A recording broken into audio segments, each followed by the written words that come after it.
Watch how high this little sucker gets out of the water.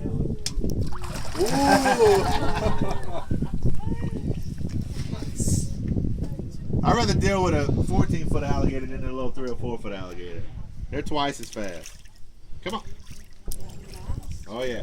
And the reason I'm smacking this on the water, they can see, but one of their best scents for alligators and crocodiles, come on.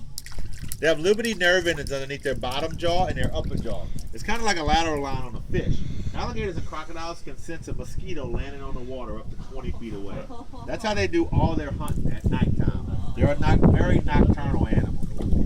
See all those little black dots underneath his chin?